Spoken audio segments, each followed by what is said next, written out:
In a war filled with death, destruction, and blind loyalty, there was one man who stood out. A general who refused to waste the lives of his men, who fought not out of hatred but out of duty, and who even earned the respect of his enemies. This is the story of General Tadamichi Kuribayashi, the man who turned Iwo Jima into hell for both sides. The Pacific War was raging. Island hopping, amphibious assaults, daring raids. Men went to extraordinary lengths to defend their homeland, or take another step closer to Tokyo. But few campaigns were as brutal and costly as the battle for Iwo Jima, and no man played a larger role in turning this tiny island into a graveyard than this unassuming general. Kuribayashi was not your typical Japanese general. He was born in 1891, a poet at heart and a family man at duty. As an officer in the Imperial Japanese Army, he served in Korea and studied in the United States. He loved America's cars, admired its industry, and befriended many Americans. He even believed a war with the U.S. would be devastating for Japan. But when the Japanese attacked Pearl Harbor and escalated the war in the Pacific, he knew what he had to do. When World War II escalated, he was given an impossible task: defend the tiny island of Iwo Jima from the full force of the American military.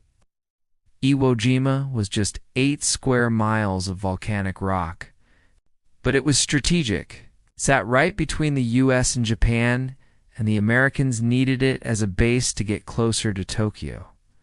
The Japanese knew it must not fall. But how could 21,000 Japanese defend it against 70,000 Americans?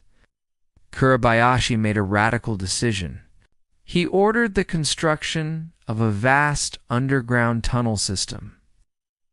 13,000 yards of trenches and bunkers connecting artillery, command posts, and machine gun nests. Then he gave orders. You will die for your country, but not until you have killed 10 of the enemy. On February 19, 1945, the U.S. launched the invasion with 70,000 troops. They expected an easy win. But for 36 days, the Japanese, outnumbered and outgunned, turned the island into a nightmare. They let the Americans land and then opened fire from hidden positions. The tunnels made it impossible to predict where the next attack would come from. American commanders were shocked. Casualties mounted. Over 26,000 American soldiers were killed or wounded. The battle for Iwo Jima had become a quagmire. The U.S. threw everything they could at the island. But despite being outnumbered and outgunned, the Japanese held on. Kuribayashi's tactics were brilliant. He had prepared for death but not defeat. Despite being a warrior, Kuribayashi never stopped being a father. He wrote letters to his wife saying, "My heart breaks when I think of never seeing you and the children again. But I am a soldier. This is my duty." Refused to let his officers waste men's lives. He banned the traditional banzai charges even when pressured by Tokyo. Dying for your country, he said, doesn't mean dying stupidly. As the fighting continued, Kuribayashi became a legend. His name struck fear into the hearts of the Americans. But he was also admired by them. U.S. General Holland Smith, who led the campaign to capture Iwo Jima, later said, "Of all our adversaries in the Pacific, Kuribayashi was the most formidable. By the end of March, the island was in ruins. Nearly all 21,000 Japanese defenders were dead. Kuribayashi was never found. Some say he led a final attack. Others believe he committed seppuku with honor. To this day, his exact fate is unknown, but his legacy lives on. There are 2 memorials to Kuribayashi on Iwo Jima, one built by the Japanese government and another by the U.S. Marines.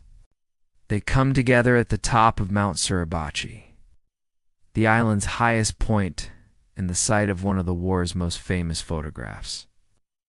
Here, 23-year-old Private First Class Ira Hayes, a member of the U.S. 28th Infantry, raises an American flag atop Mount Suribachi, symbolizing the eventual American victory.